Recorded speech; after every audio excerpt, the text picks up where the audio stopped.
প্রতিদিন আমার স্বামী আমাকে কথায় কথায় অকথ্য ভাষায় গালি দেয়, কথায় কথায় মারধর করে এবং বিভিন্ন হারাম কাজ করতে উদ্বুদ্ধ করে, যেমন পর্দা করলে পর্দা না করতে নিষেধ করে, সিনেমা হলে যাওয়ার জন্য জোর করে ইত্যাদি। একবার আমাকে মারধর করার কারণে আমার স্বামীকে 3 মাস জেলও কাটতে হয়েছে। এইভাবে ধৈর্য ধরে কষ্ট সহ্য করে আর 15 বছর কাটিয়েছি।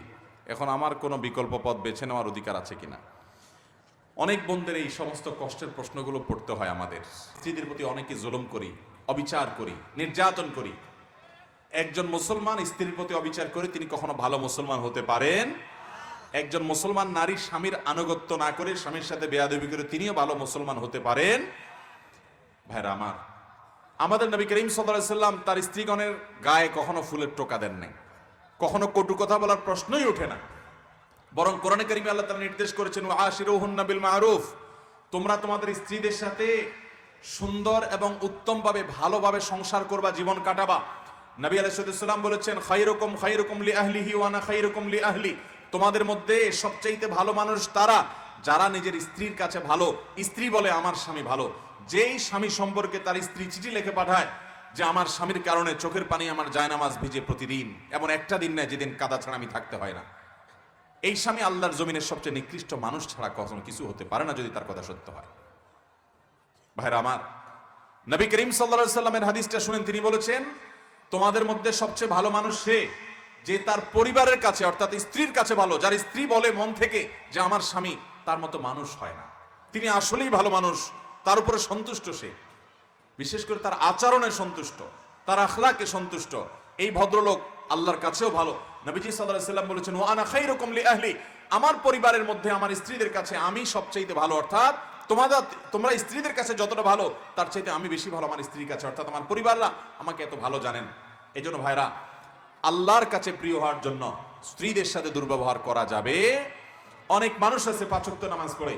সেদিন কোথায় মহেশখালীতে এক মাহফিলে এক ভদ্র মহিলা চিঠি লিখে পাঠাইছে যে, হুজুর, আমার স্বামী হাজী সাহেব, আবার মাদ্রাসায়ও পড়ছে, 5 ওয়াক্ত নামাজও পড়ে, টুপিও আছে, পাঞ্জাবিও আছে, কিন্তু উনি আমাকে মারা ছাড়া, গালি দেওয়া ছাড়া কথা বলতে পারে না। ভাইরা আমার, আমাদের সমাজে এটা মহামারীর আকার ধারণ করেছে।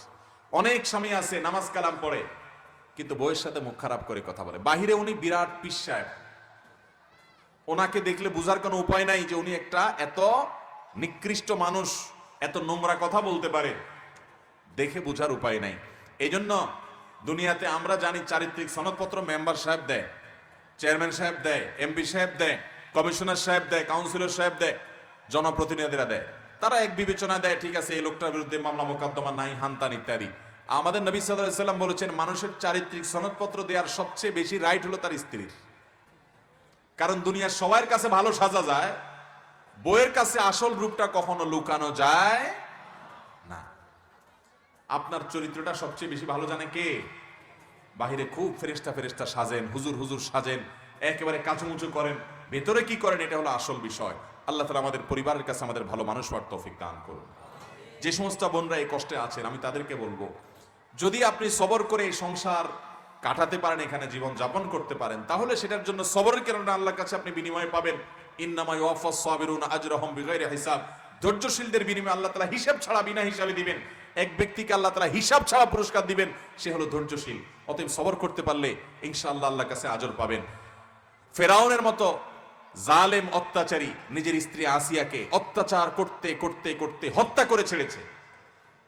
সেই ফেরাউনের ঘর তিনি মৃত্যুর আগ মুহূর্ত পর্যন্ত কষ্ট করে সহ্য করে সেখানে তিনি থেকেছেন। যদি কোনো বোন এরকম সবর করেন, আমি বলছি না যে আপনি কোনো প্রতিকারের জন্য উদ্যোগ নিয়ে, অবশ্যই প্রতিকারের উদ্যোগ নেবেন, নিজে করবেন, মুরব্বীদের মাধ্যমে, বাপ মা অন্যদের মুরব্বীদের মাধ্যমে আপনি এটার প্রতিকার চাইবেন। কিন্তু যদি কোনো প্রতিকার পথ আপাত দৃষ্টিতে না থাকে, অনেক মেয়েরা আছে নিরীহ, যে বাপের বাড়িতে যা উঠার জায়গা নেই, তার সামনে চ্যালেঞ্জ অনেক কঠিন, তো যদি সবর করে কাটান, বিশেষ করে সন্তানরা যখন একটু বড় হয়ে যায়, এই জুলুমগুলোর পরিমাণ অনেক কমে যায় এবং অনেক সময় থেমে যায়। কারণ আমি প্রায় বলি, মুসলমান পরিবারে এবং অমুসলমান পরিবারেও, বিশেষ করে আমাদের সামাজিক প্রেক্ষাপটে, সংসার যখন একটু বড় হইতে থাকে, ছেলে মেয়ে 2টা 4টা হয়, তারা একটু বড় হয়, তখন আস্তে আস্তে মহিলাদের পাওয়ার বাড়তে থাকে, ঠিক না ভাই? ঠিক। তখন বুড়া শুয়ের মতো সোজা হয়ে যায়। কারণ পোলাপান সব কার পক্ষে থাকে? নাতি নাতনি সব ওই নানি দাদির পক্ষে থাকে। বুড়া তখন উল্টাপাল্টা করার আর সাহস পায় না। তখন উল্টা দেখবেন বুড়ি দৌড়ের উপরে রাখে, উঠে যান, ওই করেন সেই করেন। সারা জীবন যে বুড়া ছেসরামি করছে, ওই বুড়া বুড়াকালে দেখে যে মহিলার সাথে সব বাহিনী দাঁড়ায় আছে, বয়ের ঠেলা হইলেও সোজা হয়ে যায়। অতএব আমাদের বোনরা যদি সবর করতে পারেন ভালো, আর যদি সবর করার মতো না হয়, বরং তার সাথে জীবন যাপন করলে আল্লাহর বিধানই লঙ্ঘন হয়ে যাবে, আপনার দ্বারা কোনো গুনাহ হয়ে যেতে পারে, তাহলে আপনি অবশ্যই বিচ্ছেদের উদ্যোগ গ্রহণ করতে পারেন, মামলা মোকদ্দমা করতে পারেন, মুরব্বীদের মাধ্যমে সুরাহার ব্যবস্থা করতে পারেন। তবে মিলেমিশে থাকতে পারলে যদি আপনার জন্য সম্ভব হয়, সেটা অবশ্যই ভালো। আমরা দোয়া করি আল্লাহ তাআলা আমার এই বোনের পেরেশানি দূর করে দিক, আর তার অমানুষ স্বামীকে আল্লাহ তাআলা মানুষ হওয়ার তৌফিক দান করুন। আমি সতর ঢেকে ফুটবল খেলি, কিন্তু আমার বন্ধুরা হাফ প্যান্ট পরে খেলে, এই অবস্থায় আমার কি গুনাহ হবে? আপনি সতর ঢেকে খেলেন, আলহামদুলিল্লাহ, তাহলে আপনার খেলাটা জায়েজ আছে। আপনি ব্যায়ামের উদ্দেশ্যে, রিফ্রেশমেন্টের উদ্দেশ্যে আপনি ক্রিকেট, ব্যাডমিন্টন, ফুটবল খেলছেন, কোনো হারাম কাজ করা ছাড়া, সেখানে জুয়া টুয়া নাই, জায়েজ হতে পারে। মুশকিল হলো আপনার সাথে অন্য সব খেলোয়াড়ের রান দেখা যাচ্ছে, সবাই হাফ প্যান্ট পরে খেলছে, তো অন্যের সতর দেখাটাও তো হারাম। সতর নিজের উন্মুক্ত করাও হারাম, আর আরেকজনের সতরের দিকে তাকানোটাও কি?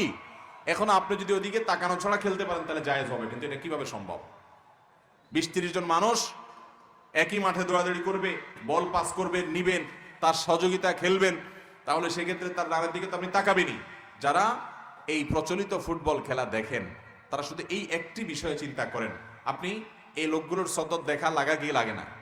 সতর ঢাকার ফরজ আল্লাহ তাআলা করেছেন, সেদিকে তাকানোটা হারাম, যেহেতু আল্লাহ তাআলা ফরজ করেছেন, তা ওইটা ঢেকে রাখাটা, সে উন্মুক্ত করেছে, সে গুনাহগার হচ্ছে, আর আপনি তাকাচ্ছেন, আপনিও গুনাহগার হচ্ছেন।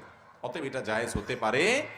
হ্যাঁ, যদি সবাই 3/4 প্যান্ট পরে, ফুল প্যান্ট পরে, সতর উন্মুক্ত করা ছাড়া যদি ফুটবল খেলেন, ব্যাডমিন্টন খেলেন, ক্রিকেট খেলেন, সেখানে পারস্পরিক কোনো লেনদেন নাই, হারাম কোনো কিছু নাই, নেশা বা এডিকশন হয় না, নামাজে মনোযোগের সমস্যা নাই, আলহামদুলিল্লাহ, শারীরিক রিফ্রেশমেন্টের জন্য, কসরতের জন্য এই ধরনের খেলা জায়েজ আছে। আমাদের নবী সাল্লাল্লাহু আলাইহি ওয়াসাল্লাম তার আমলে মসজিদে নববীর আঙ্গিনাতে ইথিওপিয়ান সাহাবীরা খেলাধুলা করেছেন, তিনি পারমিশন করেছেন। এরপরে প্রশ্ন হলো, পরীক্ষার সময় পাশের সিটে কোনো গায়রে মাহরাম যদি প্রশ্নের উত্তর জানতে চায়, তাহলে কি উত্তর বলা ঠিক হবে? পরীক্ষার সময় বেচারি হয়তো মহিলা, মেয়ে মানুষ বিপদে পড়ছে, প্রশ্ন উত্তর জানে না, আপনার সহযোগিতা চাইছে। এই প্রশ্নকারী হয়তো মনে করছে, নবীজি সাল্লাল্লাহু আলাইহি সাল্লামের ওই হাদিসের কথা হয়তো তার মনে পড়ছে কিনা কি জানে, যে যে কোনো মুসলমানের বিপদে তার পাশে দাঁড়াবে, আল্লাহ তাআলা আখিরাতে তার বিপদ দূর করে দিবেন। তো এইরকম পাশে দাঁড়ালে আল্লাহ তাআলা আখিরাতে বিপদ দূর করবেন তো নাই, বরং আরো বহুবিধ বিপদ আসবে কপালে। কারণ এটা জায়েজ না জায়েজ? গায়রে মাহরাম তো বটেই, এমন করে যদি মাহরামও থাকে, পাশের সিটে থাকা কাউকে আপনি সহযোগিতা করলেন আর নকল সরবরাহ করলেন, একই জিনিস। একটা নকল দিলেন আর তাকে বলে দিলেন, কোনো পার্থক্য আছে? আমাদের শিক্ষার্থীরা অনেকে এই জিনিসটাকে অপরাধ হিসাবে জানেই না। সমাজ কোথায় চলে গেছে, কোনটা অপরাধ আর কোনটা অপরাধ না, এটা মানুষ জানে না। সেই হিতাহিত জ্ঞান পর্যন্ত নাই। আপনি পরীক্ষার হলে লিখছেন, আপনার পাশের সিটের লোকের সহযোগিতা নিয়ে আপনি লিখতেছেন, তাহলে আপনি নকল করতেছেন, একই কথা। আপনি কাউকে আপনারটা দেখাচ্ছেন, তাহলে আপনি গুনাহ করছেন। এখন মুশকিল আজকাল না দেখালে বাইরে আসলে পিটা দেয়।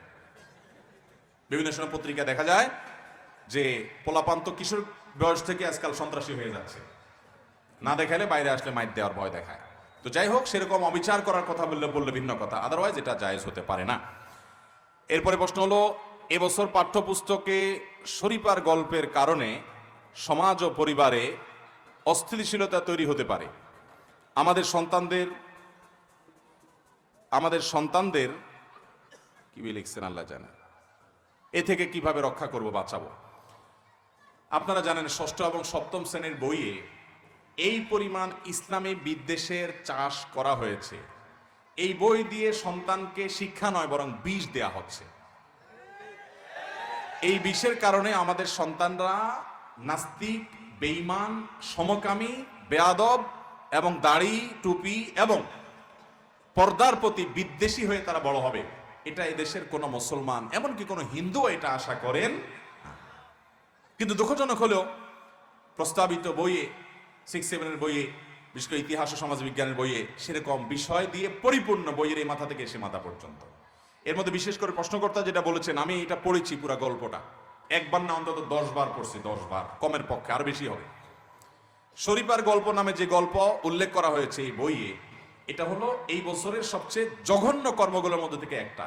আমাদের সমাজে কিছু অসভ্য লোক আছে, এই অসভ্য লোক, কিছু নোংরা কিচিমের মানুষ আছে। এই নোংরা কিচিমের মানুষরা এই দেশে সাংবিধানিকভাবে এখনো অবৈধ জিনিসটাকে বৈধ করার জন্য পায়তারা করছে। এই অসভ্য মানুষেরা আমাদের দেশে অনেক অনেক দেশের দৃষ্টান্ত দেখি। অনেক দেশ তারা তাদের পারিবারিক সম্পর্ক বলেন, তাদের জীবনের শান্তি বলেন, সব হারিয়ে তারা ধ্বংস হয়ে গেছে আল্লাহর নির্দেশের বাইরে তাদের প্রবৃত্তির পুজো করতে গিয়ে। তাদের অনুসরণ করে কিছু লোক আমাদের দেশে সমকামিতাকে বৈধতা দেওয়ার জন্য অপচেষ্টা সবসময় করতে থাকে। আমাদের সন্তানদের কাছে সমকামিতাকে একটা স্বাভাবিক বিষয় বানানোর চেষ্টা করে। না হলে ক্লাস 6-7 বইয়ে এই গল্প আনার কি প্রসঙ্গ আছে, কি বিষয় আছে, শিক্ষার সাথে কি সম্পর্ক আছে? আর জিনিস খুঁজে পাওয়া নাই যে শরীফার গল্প। শরীফার গল্প জিনিসটা কি আপনারা অনেকে জানেন না হয়তো। শরীফার গল্প বলতে বোঝানো হচ্ছে যে এই বইয়ে লেখা আছে যে একটা লোক, সে এক সময় তার নাম ছিল শরীফ, সে ছেলে ছিল এবং মাথা থেকে পা পর্যন্ত তার শরীরের সমস্ত অঙ্গ প্রত্যঙ্গ অবকাঠামো সবগুলো পুরুষের। সে হঠাৎ করে নিজেকে মনে হচ্ছে যে আমি মহিলা। এটা শুধু তার মনের একটা ব্যাপার, তার মনে হলো, তার এই মানসিক রোগ দেখা দিল, সমস্যা দেখা দিল, সে নিজেকে মহিলা মনে করলো। এরপর থেকে সে নিজের নাম পাল্টায় রাখলো শরীফা। আসলে সে পুরুষ, এখন সে মহিলা সেজে গেছে। এটাকে বলা হয় ট্রান্সজেন্ডার, লিঙ্গ পরিবর্তন করা। আল্লাহ তাআলা তাকে যেই লিঙ্গে তৈরি করেছেন সে ওই লিঙ্গেই আছে, কিন্তু তার মনে হচ্ছে অন্য লিঙ্গ, সেই জন্য অন্য লিঙ্গ হয়ে গেছে। ঢাকা ইউনিভার্সিটিতে অলরেডি এটার জন্য আলাদা বিভাগ চালু করা হয়েছে, কোটা চালু করা হয়েছে, আলাদা বিভাগ চালু করা হয়েছে এই ট্রান্সজেন্ডারের।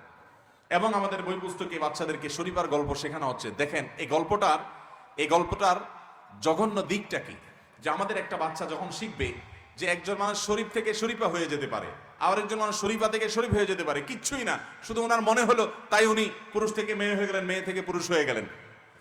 এটা নাকি তার স্বাধীনতা। আল্লাহ রাব্বুল আলামিন তারাকে পুরুষ করে সৃষ্টি করেছেন, সে নাকি মেয়ে হয়ে যেতে পারে। আচ্ছা বলেন, এই তথাকথিত শরীফ লোকটা শরীফা হয়ে গেল, এটা মিথ্যা একটা গল্প বানাইছে আর কি, বাচ্চাদেরকে বিভ্রান্ত করবার জন্য। এই শরীফা সে যখন বিয়ে করতে যাবে, যেহেতু সে মেয়ে হয়ে গেছে, এখন বিয়ে করতে গেলে একটা ছেলেকে বিয়ে করবে, তাই না? আর এই লোকটা আসলে আদতে মাথা থেকে পা পর্যন্ত গায়ে গতরে অবকাঠামো সব দিক থেকে শারীরিকভাবে সে কি একজন পুরুষ। তাহলে এখন শরীফা নাম ধারণ করে সে ট্রান্সজেন্ডার করে মহিলা সাজলো, এখন সে বিয়ে করলে কাকে বিয়ে করবে? মহিলা যেহেতু সাজছে একজন পুরুষকে বিয়ে করবে, তাহলে আগে তো সে পুরুষ ছিলই, এখন আরেকটা পুরুষকে বিয়ে করলো। কি হলো? সমকামিতা। কিভাবে আমাদের সন্তানদের ব্রেইন নষ্ট করা হচ্ছে। কিন্তু একটা মজার ব্যাপার আছে। মজার ব্যাপারটা কি জানেন? মজার ব্যাপারটা হলো, কোন একটা ফেসবুক পেজে দেখলাম আল্লাহর কোন এক বান্দা এই তথ্যটা দিয়েছেন, ভালো লাগলো, জানার মতো শেখার মতো একটা পয়েন্ট তিনি এখান থেকে বের করে আনলেন। তিনি বললেন, এই গল্প যারা লিখছে, দেখেন যারা ধর্ম বিদ্বেষী, এই নিকৃষ্ট টাইপের মানুষ হয়, এই মানুষগুলো, এই ধর্ম বিদ্বেষী সেকুলার এই মানুষগুলো, তারা সব সময় বলে এবং জাহির করে, প্রকাশ করে, প্রচার করে যে মহিলারা ঘরে থাকবে কেন, তারাও বাহিরে থাকবে, সবাই সমান। আল্লাহ তাআলা সৃষ্টি করেছেন মহিলাদেরকে একরকম, পুরুষদেরকে আরেক রকম, অনেক কিছু পার্থক্য আল্লাহ তাআলা রেখেছেন। হ্যাঁ, অনেক দিক থেকে সমান, অনেক দিক থেকে আল্লাহ তাআলা পার্থক্য ব্যবধান রেখেছেন, কোন কোন দিক থেকে আবার মেয়েদেরকে আগায় রেখেছেন। এটা আল্লাহ তাআলার বিচার। আল্লাহ তাআলা তার চাইতে ভালো বোঝেন এমন কোন মানুষ পৃথিবীতে তার সৃষ্টি কোত্থেকে স্রষ্টার মতো বুঝবে। মুশকিল হলো যারা মনে করে যে না মহিলারা ঘরে থাকবে কেন, তাদের তো বাইরে থাকা উচিত।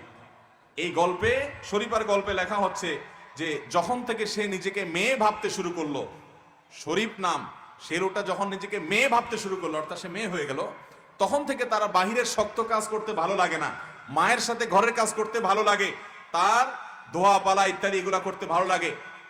এই কথার মাধ্যমে তারা প্রমাণ করলো যে কোনো মানুষ যদি মহিলা হয়, নারী হয়, তাহলে প্রকৃতিগতভাবে ঘরোয়া কাজের প্রতি তার টান থাকে, রান্না বাড়া, ঘর গোছানো। আল্লাহ তাআলা এইভাবেই সৃষ্টি করেছেন।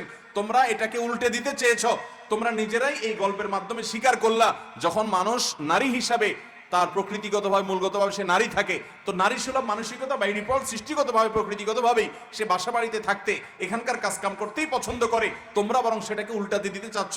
তোমাদের গল্পই তোমাদের বিরুদ্ধে আজকে সাক্ষ্য দিচ্ছে। নির্মলেন্দু গুণ নামে একজন কবি আছেন, আপনারা ওনার কবিতা লেখা অনেকেই পড়েন বা পড়েছেন। ওনার একটা কবিতা আছে, এই কবিতাটা আমি একবার নয় বহুবার পড়েছি। ওনার এই কবিতাটার নাম হলো তোমার চোখ এত লাল কেন। এই কবিতায় তিনি লিখেছেন, আমাকে ভালোবাসতেই হবে এমন কোনো কথা নাই, কিন্তু একজন মানুষ তো দরকার যে আমাকে এসে ভেতর থেকে দরজাটা খুলে দিবে। আমাকে হাত পাখা দিয়ে বাতাস করার দরকার নাই, আজকাল ফ্যান আছে, কিন্তু কেউ একজন তো আমাকে জিজ্ঞেস করবে যে আপনার আরেকটা মরিচ লাগবে কিনা, বা আপনার পানি লাগবে কিনা, এটা লাগবে কিনা, ওইটা লাগবে কিনা, এরকম একটা লোক আমার দরকার। দেখেন নির্মলেন্দু গুণের মতো একজন কবি, যিনি কোনো ইসলামী বিশ্বাস আকিদা লালন করেন, পছন্দ করেন এমন মানুষ না। তার কবিতাতেও তিনি অকপটে স্বীকার করলেন যে একজন নারী তিনি প্রকৃতিগতভাবে ঘরোয়া কাজ করতে তিনি পছন্দ করেন এবং সেভাবেই আল্লাহ তাআলা সৃষ্টি করেছে। আর এই কথাটাই ওলামায়ে কেরাম বলেন, এটাই কোরআনের কথা। আল্লাহ কোরআনে বলেছেন ওয়াকারনা ফি বুয়ুতিকুন্না, হে নারীরা তোমরা বাসায় অবস্থান করো, বাহিরে যাবে প্রয়োজনে, কিন্তু তোমাদের কাজের জায়গা ভেতর। একটা সংসারের শান্তির জন্য স্বরাষ্ট্র ঘরের ভেতরের দিকটা নারী দেখবেন আর বাইরের দিকটা পুরুষ দেখবেন, তখন ঘরে শান্তি আসবে। এই কথাই তো কোরআন বলেছে, কিন্তু তোমরা সেটাকে উল্টে দিতে চাচ্ছ। তোমাদের কবিতা, তোমাদের গল্প থেকেই তোমাদের বিরুদ্ধে সাক্ষী বের হয়ে আসছে। আল্লাহ তাআলা আমাদেরকে এই সমস্ত ষড়যন্ত্র থেকে বেঁচে থাকার তৌফিক দান করুন। তো এই সমস্ত তথাকথিত শরীফার গল্পের নামে সমকামিতা যে শেখানো হয়, এগুলো থেকে বাঁচাবার জন্য আমাদের সন্তানদেরকে বাসাবাড়ি থেকে সাবধান করতে হবে। আপনি অভিভাবক, আপনাকে জানতে হবে স্কুল কলেজে আপনার সন্তানকে কি পড়া হচ্ছে, শিক্ষার নামে কি দেয়া হচ্ছে।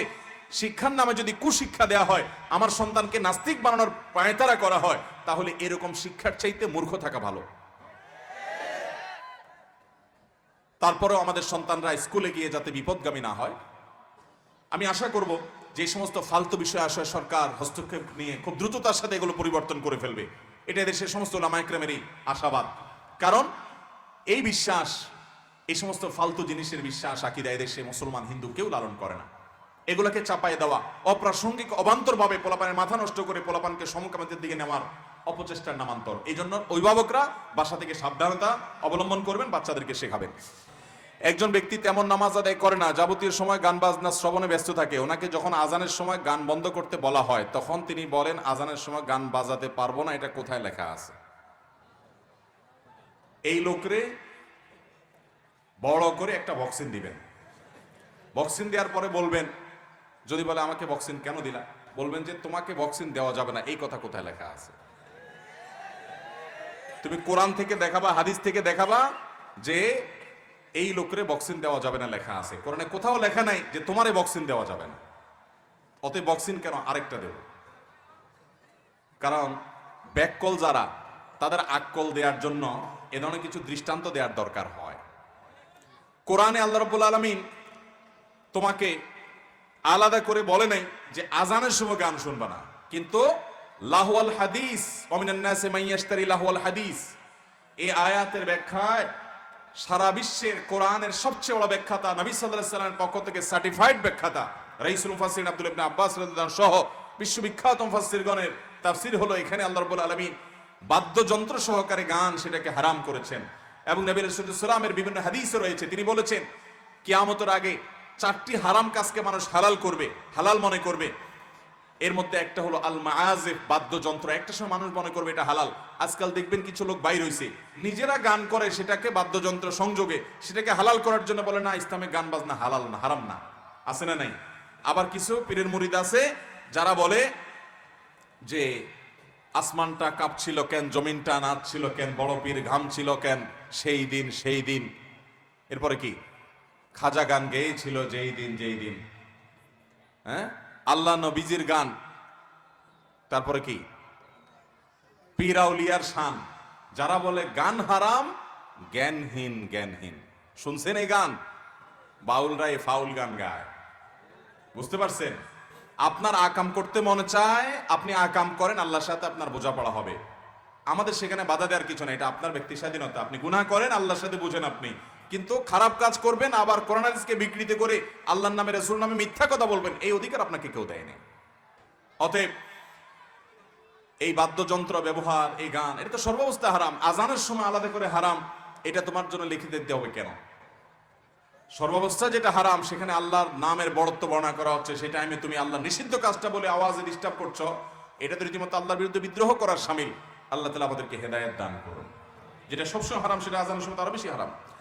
আমার চাচারা আমাদের সাথে দূরত্ব বজায় রাখতে চান, আমরা খোঁজ খবর নিলেও তারা কখনো আমাদের খোঁজ খবর নেন না। এমনকি অন্য সবাইকে পরিবারে যে কোনো অনুষ্ঠানে দাওয়াত করলেও আমাদেরকে করেন না। কিন্তু আমরা সম্পর্ক বজায় রাখতে চাই, তবে তাদের এমন আচরণে আমাদের কষ্ট হয় আর আমাদের আগ্রহ কমে যায়। তাদের সম্পর্ক বজায় রাখার ব্যাপারে ইসলাম কি বলে? আত্মীয়দের সম্পর্ক ছিন্ন করে জান্নাতে প্রবেশ করবে না, এমন অবস্থা আমাদের করণীয় কি? দেখুন, এই রোগটা আমাদের সমাজে ঘরে ঘরে আছে। আপনি ভালো থাকতে চান, কিন্তু আপনার আত্মীয় আপনার সাথে ভালো থাকতে চায় না। আছে না নাই? আপনার চেষ্টা থাকবে যে আমি তার কাছে ভালো থাকার চেষ্টা করব। সে যদি ভালো থাকার চেষ্টা না করে, সে আল্লাহর কাছে দায়ী থাকবে। আমার চেষ্টা কোনো ত্রুটি থাকতে পারবে, এতটুকু থাকলে আপনি আল্লাহর কাছে দায়মুক্ত হবেন। হ্যাঁ, আপনি তার সাথে মিশতে গেলে সে আপনার ক্ষতি করে, সে আপনার কষ্ট দেয়, তাহলে ভিন্ন কথা। কিন্তু আপনার চেষ্টা থাকতে হবে যথাসম্ভব তার সাথে মেলা এবং মেশার। এরপরও যদি সে আপনাকে কোনোভাবে সাইড না দেয়, আপনি আল্লাহর কাছে আর গুনাহগার থাকবেন না। জাহান্নামের কিছু জায়গা বরফ আর কিছু জায়গা গরম। জাহান্নাম নাকি 2 বার নিঃশ্বাস ছাড়ে বছরে। তাহলে জান্নাত কি নিঃশ্বাস নেয় না? আর আমরা দুনিয়াতে জাহান্নামের নিঃশ্বাস শীতকালীন এবং গরমকালীন ভোগ করি, জান্নাতের নিঃশ্বাস কেন পাই না, যদিও জাহান্নামেরটা পাই? ভাইরা আমার, এই প্রশ্ন যিনি করেছেন উনি হাদিসটা বুঝেনি নাই। হাদিস হলো নবী সাল্লাল্লাহু আলাইহি সাল্লাম বলেছেন, বুখারীতে আসছে, ইস্তাকাতিন নারু ইলা রাব্বিহা, জাহান্নাম আল্লাহর কাছে অভিযোগ অনুযোগ করেছে। ক্বালাত রাব্বি আকালা বাদি বাদা, বলেছে আল্লাহ আমার এক অংশ অন্যর সঙ্গে গ্রাস করে ফেলেছে। আগুনের উত্তাপ জাহান্নামের এত বেশি, দুনিয়ার আগুনের চাইতে 70 গুণ উত্তপ্ত। এই আগুনের অতিরিক্ত উত্তাপের কারণে এক অংশ অন্য অংশকে রাক্ষসী ভাবের কারণে গিলে ফেলে। তো এই জিনিসটা তো জান্নাতে না, জান্নাত তো শান্তির জায়গা, সেখানে কোনো উত্তাপ নেই। বিধায় ওখান থেকে নিঃশ্বাসের প্রশ্ন করাটা এই হাদিস সম্পর্কে না বোঝার প্রমাণ। এরপরে প্রশ্ন হলো, আদম আলাইহিস সালাম কোন ফল খেয়ে জান্নাত থেকে বের হয়েছেন? অনেকে বলেন গন্ধম ফল। আর মা হাওয়া কি তাকে এই ফল খাওয়াতে উদ্বুদ্ধ করেছেন? ভাইরা আমার, আদম আলাইহিস সালামের আলোচনাটা এখন খুব বেশি প্রাসঙ্গিক, কারণ আমাদেরকে কিছু লোক বলতেছে আমরা নাকি বানরের সন্তান বা বানরের খালাতো ভাই। বানর, আপনারা কি বানরের খালাতো ভাই? বানরের জাতের মানুষ আপনারা? বানর থেকে মানুষ হয় নাই। তো আদম আলাইহিস সালাম মানুষ, তার বংশে তার সন্তানদের মধ্যে কিছু মানুষের জন্ম হয়েছে, চিন্তা চেতনা তারা বানরের মতো। তাহলে আমরা বলতে পারি বানর থেকে মানুষ হয় না, বরং মানুষ থেকে কিছু বানর হয়েছে। চেহারা শুরুতে মানুষের হলে কি হবে? আচার আচরণে চিন্তা চেতনা কিসের মতো? বানরের মতো। আল্লাহ তাআলা এই সমস্ত বানরের বাদরামো থেকে আমাদেরকে হেফাজত করুন। এদেশের মানুষকে বানরের বাদরামি থেকে রক্ষা করুন। সামান্য কয়েকজন নাস্তিক, সেকুলার, উগ্র, ধর্মবিদ্বেষী, এদেশের মুসলিম হিন্দু নির্বিশেষে ধর্মপ্রাণ প্রায় সব মানুষ এদেশে ধর্মপ্রাণ। এদেশের প্রতিষ্ঠাতা বঙ্গবন্ধুর প্রতিটা বক্তব্যে ইনশাআল্লাহ আল্লাহ নাম ছিল। এদেশের রাজনীতিবিদ বলেন, অন্য যে কোনো বিষয়ে সব মানুষ দেখবেন একটা নামাজ পড়ুক না পড়ুক আল্লাহর নাম মুখে নেয়, অথচ পাঠ্যপুস্তক পুরাটা ঘাটার পর আল্লাহর নাম খুঁজে পেতে কষ্ট হয়ে যায়, দুষ্কর হয়ে যায়। সামান্য কয়েকজন নাস্তিক, সেকুলার, কয়েকজন ধর্মবিদ্বেষী জঘন্য মানুষের কাছে গোটা দেশের মানুষ জিম্মি। তারা সরকারকেও জিম্মি করে রাখে, সরকারের মাথার উপরে কাঁঠাল ভেঙে খায়, এবং শিক্ষার নামে কুশিক্ষা ঢুকে আমাদের সন্তানদেরকে ধ্বংস করার পায় তারা করে। আল্লাহ রাব্বুল আলামিন এই সকল বাঁদরদের বাদরামো থেকে আমাদেরকে হেফাজতে রাখুন। ভাইরা আমার, তো নবী করিম সাল্লাল্লাহু আলাইহি সাল্লাম এর বিভিন্ন হাদিসের আলোকে, কোরআনে কারীমের আয়াতে সুস্পষ্ট রয়েছে, আমরা জানি আদম আলাইহিস সালামকে আল্লাহ তাআলা জান্নাতে একটা বিশেষ ফল, গাছের ফল খেতে নিষেধ করেছেন, তাকে এবং তার স্ত্রী হাওয়াকে। সেই ফলটা কি ছিল? আমাদের সমাজে বহুল প্রচলিত আছে, গন্ধম ফল ছিল। গন্ধম ফার্সিতে বলা হয়, এটাকে বাংলা বলে কি? গম। গন্ধম মানে কি? গম। অনেকে নিশ্চিত ভাবে বলেন যে এটা গন্ধম ফল খেতে নিষেধ করেছেন। মূলত এই সম্পর্কে তাফসিরে তাবারিতে ইমাম ইবনে জারীর তাবারি রাহিমাহুল্লাহ তিনি অনেকগুলো মত উল্লেখ করেছেন। যে অনেকে বলেছেন এটা আঙ্গুর ছিল, কেউ বলেছেন খেজুর ছিল, কেউ বলেছেন তিন ছিল, কেউ বলেছেন জাইতুন বা জলপাই ছিল, অনেকগুলো মতামত আছে। তিনি এই মতামতগুলো উল্লেখ করে বলেছেন এর একটাও না কোরআনের আয়াতে সুস্পষ্ট আছে, না কোনো বিশুদ্ধ হাদিস দ্বারা প্রমাণিত আছে। এটা বিভিন্ন বিষয়ের উপরে গবেষণা করে অনেকে মন্তব্য করেছেন মাত্র। অতএব নির্দিষ্ট গাছ থেকে আল্লাহ তাআলা খেতে নিষেধ করেছেন এটুকু চূড়ান্ত। সে গাছটা কি, সে গাছের কি ফল ছিল, নাম কি ছিল, এটা কোনো চূড়ান্ত এবং নিশ্চিত করে বলা সম্ভব নয়। অনেকে ধারণা করে এবং গবেষণা করে যার যার মতো মতামত ব্যক্ত করেছেন। এই মতামতগুলো বিশ্বাস করা না করাতে কিছু আসে যায় না। তবে হ্যাঁ, এটা ঠিক যে এই ফল থেকে প্রথম হাওয়া খেয়েছেন। শয়তান প্রথম মা হাওয়াকে প্ররোচিত করেছে যেটা খান। উনি এটা খাওয়ার পরে আদম আলাইহিস সালামকে খেতে বলেছেন, তারপর তিনি খেয়েছেন। এই কথা সহিহ মুসলিমের হাদিস থেকে স্পষ্টত বোঝা যায়। এরপরে প্রশ্ন হলো, ফুটবল খেলার জার্সি পরে নামাজ পড়লে কি নামাজ হবে যদি সেটাতে কোনো ছবি না থাকে? কোনো ছবি যদি না থাকে নামাজ পড়লে নামাজ হয়ে যাবে, কিন্তু সেখানে খেলোয়াড়ের নাম আছে একজন কাফের, হতে পারে একজন মুসলমান, খেলোয়াড়ের নাম আছে, এই নামটা পেছনে মুসল্লি দেখে দেখে পড়বে, মনোযোগ নষ্ট হবে। এরকম অন্য যে কোনো জামাও যদি থাকে যে অন্যের মনোযোগ আকৃষ্ট করতে পারে। তাছাড়া আপনি এই ধরনের জার্সি পরে কোনো গুরুত্বপূর্ণ মিটিংয়ে যাবেন না, সম্মানজনক কোনো জায়গায় যাবেন না।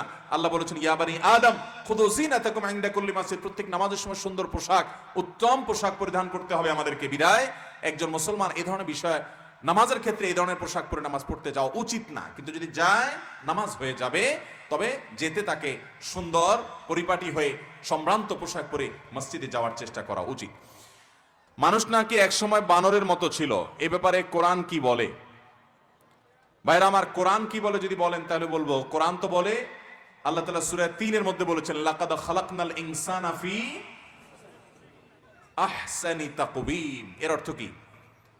আল্লাহ বলেছেন আমি মানুষকে সৃষ্টি করেছি সবচেয়ে সুন্দর অবয়ব দিয়ে, সবচেয়ে সুন্দর অবকাঠামো দিয়ে, সবচেয়ে সুন্দর সূরত দিয়ে। আল্লাহ তাআলা এই আয়াতে বলছেন আল্লাহ আমাদেরকে সৃষ্টি করেছেন সুন্দর করে, বানরের মতো সৃষ্টি করেন নাই। এই আয়াত বলছে আল্লাহ তাআলা মানুষকে বানরের মতো সৃষ্টি করেন। যারা বলছে যে বানর শিম্পাঞ্জি যে প্রাইমেট থেকে, একই প্রাইমেট থেকে মানুষ হয়েছে, আমরা বানরের ওই প্রজাতির ওই রকম ছিলাম, শত শত হাজার হাজার লক্ষ লক্ষ কোটি বছর বিবর্তন হতে হতে এখন আমরা এরকম হয়ে গেছি, এদের কাছে প্রশ্ন রাখবেন কোটি বছরের পরিবর্তনে বানরের মতো ছিলাম, এখন মানুষের মতো হয়েছি, তো এখন এই কোটি বছরের ভিতরে আবার এই অবস্থা পরিবর্তন হয়ে আরেকটা কেন হয় নাই? তোমার পরিবর্তন এখন থেমে গেল কেন? আর কোটি বছর আগে আমরা বানর মতো ছিলাম, এটা তুমি দেখছো না, তোমার বাপ বানরে দেখছে, কে দেখছে? আল্লাহ তাআলা এই সমস্ত মূর্খতা থেকে আমাদেরকে বেঁচে থাকার তৌফিক দান করুন। কোরআনে কারীমের এই আয়াত পরিষ্কার বলছে যে এই সমস্ত ডাহা মিথ্যা কথা, শিক্ষার নামে এগুলো পড়ানো আমাদের সন্তানদের কোনোদিন আমাদের কাছে গ্রহণযোগ্য হতে পারে না। মুসলমানদের বা ধার্মিক মানুষদের ট্যাক্সের টাকা তার সন্তানকে অধর্ম পড়ানো হবে, এই অধিকার কখনো এই সকল সেকুলার যারা বই লেখার নাম দিয়ে তারা আমাদের সন্তানদেরকে কুশিক্ষা গেড়ানোর চেষ্টা করছে, সেটা কখনো গ্রহণযোগ্য হতে পারে। বুখারীর একটি হাদিস আছে, আপনারা অনেকে শুনেছেন, নবী আলাইহিস সালাম বলেছেন ইন্নাল্লাহা খালাকাল্লাহু আদম আলা সূরাতিহি, আল্লাহ রাব্বুল আলামিন আদমকে তার সূরাতে সৃষ্টি করেছেন এবং ৬০ গজ তিনি বড় ছিলেন, অনেক দীর্ঘ ছিলেন, আল্লাহ তাকে এইভাবে সৃষ্টি করেছেন। এই আয়াত থেকে, এই হাদিস থেকেও বোঝা যায় যে মানুষ বানরের মতো ছিল না, বরং আল্লাহ তাকে সুন্দর অবয়বে তার মতো করে তিনি সৃষ্টি করেছেন। বিধায় যারা এই সমস্ত কথা আমাদের সন্তানদের চাপিয়ে দিতে চায় তাদের জানা উচিত কোরআনে কারিমে একটি নয় অন্তত 20টি আয়াত আছে মানুষ সৃষ্টি কিভাবে হয়েছে। আল্লাহ তাআলা কোরআনে কারিমে কোথাও বলেছেন ইন্না খালাকনাহুম মিন তিনিল লাযিব, আমি আঠালো মাটি থেকে মানুষকে সৃষ্টি করেছি। আল্লাহ বলেছেন মিনহা খালাকনাকুম ওয়া ফিহা নুঈদুকুম, এই মাটি থেকে আমি সৃষ্টি করেছি মানুষকে, এই মাটিতে আবার ফেরত যেতে হবে। তাহলে মাটি থেকে মানুষকে আল্লাহ তাআলা সৃষ্টি করেছেন। আল্লাহ বলেছেন তোমরা সেই সময়ের কথা স্মরণ করো ইয ক্বালা রাব্বুকা লিল মালাইকাতি ইন্নী জাইলুন ফিল আরদি খলিফা। আল্লাহ যখন ফেরেশতাদেরকে বলেছেন, আয়াতে বলেছেন ইন্নী খালিকুম বাশারা মিন তিন, মাটি থেকে মানুষ তৈরি করতে চাই, সেই সময়ের কথা স্মরণ করো। এই সমস্ত আয়াত ভরি ভরি সূরা সাদ খোলেন, সূরা বাকারা খোলেন, কোরআনে বহু জায়গায় আল্লাহ তাআলা মানুষ সৃষ্টি কিভাবে হয়েছে, কোত্থেকে হয়েছে সব বলেছেন। অতএব এই বিবর্তনবাদ বিশ্বাস করা, আপনি ডারউইনের মতবাদ বিশ্বাস করা, 6-7 বইয়ে বাচ্চাদেরকে যা শেখানো হচ্ছে সেটা বিশ্বাস করা, সুস্পষ্টভাবে কোরআনের সমস্ত আয়াতকে অবিশ্বাস। শুধু কোরআন কেন, আপনি বাইবেল খোলেন, আপনি অন্য ধর্মগ্রন্থ খোলেন, আসমানি ধর্মগ্রন্থ যেগুলো আছে বিকৃতির পরেও সেটা যে জায়গায় আছে, এই সবগুলো বর্ণনা থেকে বোঝা যায় মানুষ আদমের সন্তান, মানুষ কখনো বানর বা বানর জাতীয় কোনো পশুর সন্তান নয়। অতএব যারা মানুষকে পশুর সন্তান মনে করে তারা বানরের সন্তান হতে পারে, আমরা আদমের সন্তান। কি বলেন? আপনারা কি বানরের বা শিম্পাঞ্জি জাতীয় কিছু সন্তান না আদমের সন্তান? আপনার আমার বাবার নাম কি? আদম আলাইহিস সালাতু, আমাদের মায়ের নাম কি? হাওয়া আলাইহাস সালাতু ওয়াসসালাম। এরপরে প্রশ্ন হলো, বর্তমানে প্রচলিত ইসলামী ব্যাংকগুলো অন্যান্য ব্যবসা প্রতিষ্ঠান থেকে সুদে লোন নিচ্ছে, এই মুহূর্তে ইসলামী ব্যাংকে লোন লেনদেন করা জায়েজ হবে কিনা? ইসলামী ব্যাংকগুলো ইসলামী ব্যাংকিং যদি করে, অবশ্যই সুদী ব্যাংকগুলোর চাইতে সেই ব্যাংকগুলোতে লেনদেনকে প্রায়োরিটি দিতে হবে, আর না হলে আপনি গুনাহগার হবেন। ইসলামী ব্যাংকগুলোর পরে আপনি সুদী ব্যাংকের বিপরীতে ইসলামী ব্যাংকে প্রায়োরিটি দিতে হবে। ইসলামী ব্যাংকগুলোতে কোনো ঝামেলা তৈরি হলে, বিপদ হলে সুদী ব্যাংকগুলো দেখবেন যে অনেক মজা নেয়, কারণ ইসলামী ব্যাংকিং এর ক্ষেত্রে যে বিপ্লব দেশে হয়েছে, বাধ্য হয়ে সুদী ব্যাংকগুলো পর্যন্ত ইসলামী ব্যাংকিং এর উইং খুলতে হচ্ছে। আল্লাহ রাব্বুল আলামিন ইসলামী ব্যাংকিং এর গুরুত্ব আমাদের ব্যক্তি জীবনে সব ক্ষেত্রে আমাদেরকে বোঝার তৌফিক দান করুন। তো যাই হোক, যদি ইসলামী ব্যাংক অন্য ব্যাংক থেকে সম্পূর্ণ সুদভিত্তিক লোন নেয়, সন্দেহাতীতভাবে সে হারাম কাজ করছে এবং এই কাজটা নিষিদ্ধ কাজ, কিন্তু আপনি ইসলামী ব্যাংকে লেনদেনের মাধ্যমে যদি আপনি ইসলামী ব্যাংকিং, ইসলামী শরিয়া ফলো করে আপনার অধিকারটা আপনি আদায় করে নিতে পারেন, তাহলে আপনার জন্য সেই লেনদেন অবশ্যই জায়েজ হতে পারে। এরপরে প্রশ্ন হলো, যদি জামাত অর্ধেক পাই তাহলে হুজুর নামাজ শেষ করলে দাঁড়াবো নাকি সালাম ডান দিকে ফিরে ফেললে দাঁড়ায় যাব? আমরা নামাজের ক্ষেত্রে যত হুলুস্থুল করি, মনে হয় যে আমরা সময়ের যে কত মূল্য দেই। 1 সেকেন্ড আমাদের কাছে অনেক দাম। হুজুর মাত্র ডান দিকে আসসালাম বলতেছে, আমার দাঁড়ানো শেষ, কারণ ওই সালাম শেষ করবে অপেক্ষা করার টাইম আমাদের হাতে।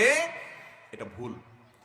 আপনি যদি নামাজে 1 রাকাত 2 রাকাত পরে এসে জয়েন করেন, ইমাম সাহেব সালাম ফিরাবেন একদিকে না 2 দিকে সালাম ফিরা শেষ করবেন, তারপরে আপনি দাঁড়াবেন। কথা কি বুঝাতে পারছি? কারণ এমনও তো হতে পারে ইমাম সাহেব একদিকে সালাম ফেরানোর পরে সেজদাও দিবে, হতে পারে না? আপনি গেলেন দাঁড়ায়, এবার কি করবেন?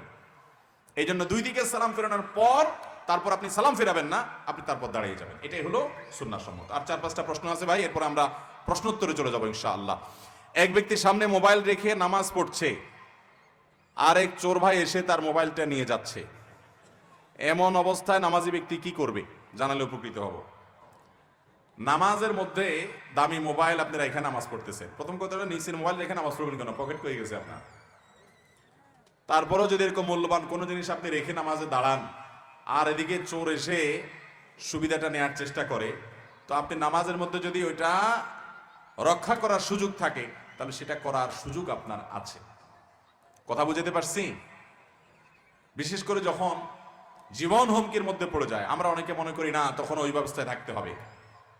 ধরুন কোথাও ভূমিকম্প শুরু হয়ে গেল, বিল্ডিং নড়া শুরু করছে, মসজিদ নড়া শুরু করছে ভয়ঙ্কর ভাবে, বোঝা যাচ্ছে যে একটু বেশ বড় সড়ো ভূমিকম্প হচ্ছে, আপনি নামাজ ছেড়ে চলে যেতে পারেন, কোনো অসুবিধা নেই, জায়েজ হবে।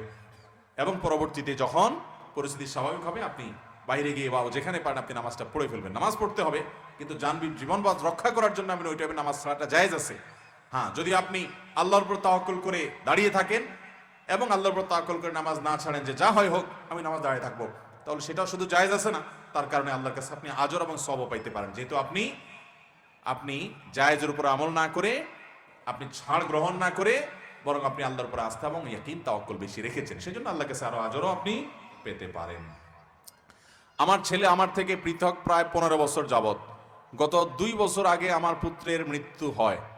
এখন তার স্থাবর অস্থাবর সম্পত্তি থেকে আমি পিতা হিসাবে কি পরিমাণ সম্পদ পাবো? আর ওরা যদি আমার পাওনা সম্পদ দিতে অস্বীকৃতি জানায়, সেক্ষেত্রে আমার করণীয় কি, দয়া করে জানাবেন। এটা নির্ভর করে আপনার নাতিপুতি আছে কিনা। কারণ কোনো মানুষ মারা গেলে তার সম্পদে, রেখে যাওয়া সম্পদে বাবা এবং মা উভয়ের অধিকার আছে। উভয়ের কি আছে? অধিকার আছে।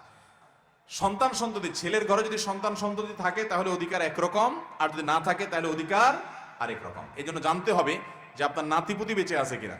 এ ধরনের মাসআলা এরকম শর্ট ভার্সন প্রশ্ন উত্তরের জন্য বলা কঠিন, কারণ এখানে অনেকগুলো তথ্য দিতে হয়, তারপরে মাসআলার উত্তর দেওয়া যায়। তবে আপনাকে একটা কথা বলে রাখি যে আপনার সন্তান, তার মারা যাওয়ার পরে ছেলে মেয়ে, তার ছেলে মেয়ে, আপনার বৌমা, তারা যদি আপনার সম্পদ, সেখানে সেই সম্পদে আপনার অধিকার দিতে না চায়, আপনি আইনের আশ্রয় নিতে পারেন, আপনি জবরদস্তিমূলকভাবে তাদের থেকে আদায় করতে পারেন, কারণ সেটা আপনার অধিকার। সন্তানের সম্পদে বাবা মার কি আছে? হক এবং অধিকার আছে। অপসংস্কৃতি লালন পালন যদি পশ্চিমা সংস্কৃতির অনুসরণ হয়, বর্তমানে পরিকল্পিত শিক্ষা ব্যবস্থা লালন করা কাদের অনুসরণ? পুরো প্রশ্ন পরিষ্কার না, বাকি যেটুকু বুঝতে পেরেছি সে আলোকে যদি বলি, তাহলে এখনকার নতুন নতুন পাঠ্যপুস্তকগুলোতে যে সমস্ত আজেবাজ জিনিস পরিকল্পিতভাবে প্রায় ঢুকানো হচ্ছে, বিশেষ করে এই বছর 6ষ্ঠ 7ম শ্রেণী বই নিয়ে সারা দেশে ওলামা একরাম অভিযোগ করেছেন, আমরা লিখিতভাবে অভিযোগ জানাচ্ছি, প্রত্যেকটা মানুষ যার যার জায়গা থেকে বলছেন। আমাদের বিশ্বাস ইনশাআল্লাহ ধর্মপ্রাণ মানুষের এই প্রাণের দাবি মেনে নিবে সরকার, এবং যারা দেশকে অস্থিতিশীল করার পায়তারা করছে এ ধরনের বিষয় নিয়ে, এই কুশীলবগুলোকে বের করে বিচার মুখোমুখি করবে। কেন হঠাৎ করে তারা মানুষকে, এদেশের ধর্মপ্রাণ মানুষকে এমন জিনিস তাদের সন্তানকে শেখাচ্ছে যে তাদের সন্তানরা বেঈমানের দিকে যাবে, সমকামের দিকে যাবে, সেটা তাদেরকে খুঁজে বিচারমুখী করা হবে, এটা আমাদের বিশ্বাস ইনশাআল্লাহ বিদিনিল্লাহ। তবে যারা এটাকে প্রমোট করতে চাচ্ছে, প্রতিষ্ঠা করতে চাচ্ছে, আমরা বলতে চাই তারা বানরের সভ্যতায় বিশ্বাসী, তারা বানরের সন্তান। আমাদের দেশে মানুষ দুষ্টামি করলে তারে বলে বাদর নাকি, কারণ এত লাফালাফি, এত ফালাফালি, এত বাদরামো, এত পাগলামো করে বাদর, যেটা অন্য কোনো প্রাণী সচরাচর করে না। তো যারা এই বানরের সন্তান বলে বা বানরের প্রজাতির বলে মানুষকে বিশ্বাস করে, তারা তাদের কাজের মাধ্যমে প্রমাণ করছে যে এরা দেখতে শুনতে মানুষের মতো হলেও এরা মূলত বাদরামো করছে এই সমাজে। আল্লাহ তাআলা এই বাদরের বাদরামো থেকে আমাদেরকে বেঁচে থাকার তৌফিক দান করুন। এরপরে প্রশ্ন হলো, জনাব এবিট লেও দিনের খাতিরে বিভিন্ন দেশে দিনের দাওয়াত দিয়ে যাচ্ছেন। আমি একটি ভিডিওতে দেখলাম তিনি দাওয়াত নিয়ে একটি নাইট ক্লাবে গেলেন এবং ওখানকার কিছু মহিলাদের দিনের দাওয়াত দিলেন এবং তারপর মহিলাগুলোর সাথে স্বাচ্ছন্দ্যে বসে কাঁধে হাত রেখে তাদের সাথে ছবি তুলেছেন। আমার জানার বিষয় হচ্ছে, ইসলামের দাওয়াতের ক্ষেত্রে গিয়ে এমন ভিন্ন কৌশল সমর্থন করে কিনা। সম্ভবত মালয়েশিয়ান এই দায়ী, বাংলাদেশেও তিনি এসে অনেক দাওয়াতি কাজ করছেন, সেবামূলক কাজ করছেন। দেখুন, কোন নাইট ক্লাবে গিয়ে, কোন পতিতালয়ে গিয়ে যদি সেখানকার মেয়েদেরকে দাওয়াত দিয়ে সেই পথ থেকে ফিরিয়ে আনা যায়, অবশ্যই সেটা প্রশংসনীয় কাজ। কিন্তু তাই বলে মহিলাদের শরীর স্পর্শ করা, হাত রাখা, সেটা তো অবশ্যই হাদিসের লঙ্ঘন। আমরা খারাপটা গ্রহণ না করে তার যে ভালো মেথড, ভালো পদ্ধতি, তিনি যে সেখানে গিয়েও দাওয়াতের কাজ করছেন, সেটা আমরা গ্রহণ করব। কারণ আমরা ভালো জিনিস যেটা দেখি, যেটা গ্রহণ করা, যেটা মন্দ সেটা থেকে আমরা বিরত থাকবো, বেঁচে থাকবো। তিনি যেটা ভুল করছেন সেটা ভুল, কিন্তু যেটা ভালো করেছেন সেটা প্রশংসনীয়। এই ধরনের দাওয়াতি, বহুমুখী দাওয়াতি কাজ, ব্যতিক্রম ধর্মী দাওয়াতি উদ্যোগ আমাদের দেশেও বিভিন্নভাবে আমাদেরকে নিতে হবে। আল্লাহ আমাদেরকে তৌফিক দান করুন। এরপর প্রশ্ন হলো, এনজিওতে চাকরি করা জায়েজ আছে কিনা। এনজিওতে চাকরির ক্ষেত্রে প্রতিদিন মেয়েদের সাথে অনেক হারাম কাজ, যেমন পর্দার খেলাপ কাজ করতে হয়, যা আমি বুঝতে পারি হারাম, কিন্তু না করে পারি না চাকরি বাঁচানোর জন্য। প্রথম কথা হলো, আমাদের সমাজে অনেকে মনে করে এনজিও চাকরি মানেই হারাম। ভাই, এনজিও মানেই কিন্তু সুদের প্রতিষ্ঠান না। এনজিও মানে নন গভর্নমেন্ট অর্গানাইজেশন, বেসরকারি সংস্থা।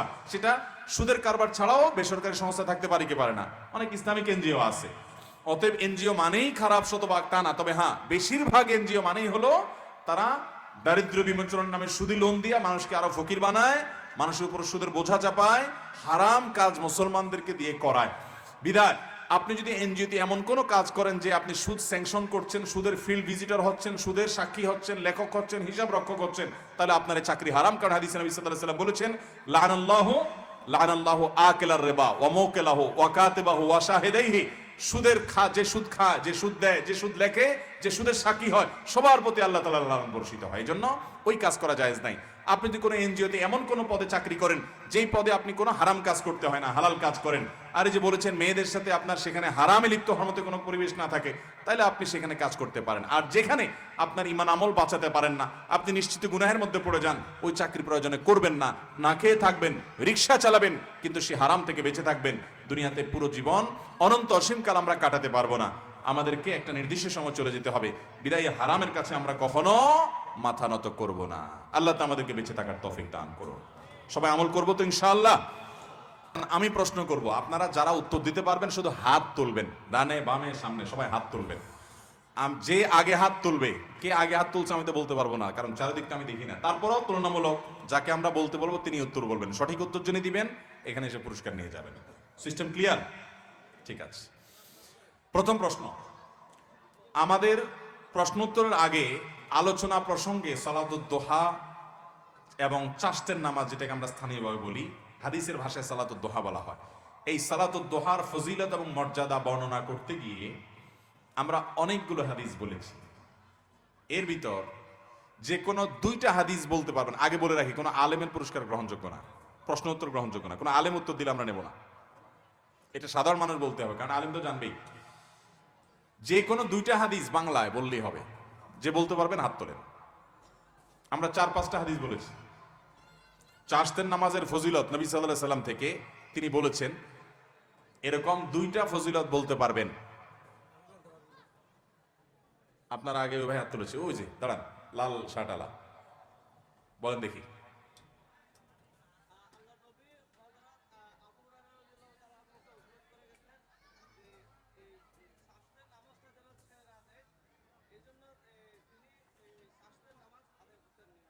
আলহামদুলিল্লাহ, চমৎকার একটা হাদিস আমরা জানলাম। হ্যাঁ, এরপর একটা।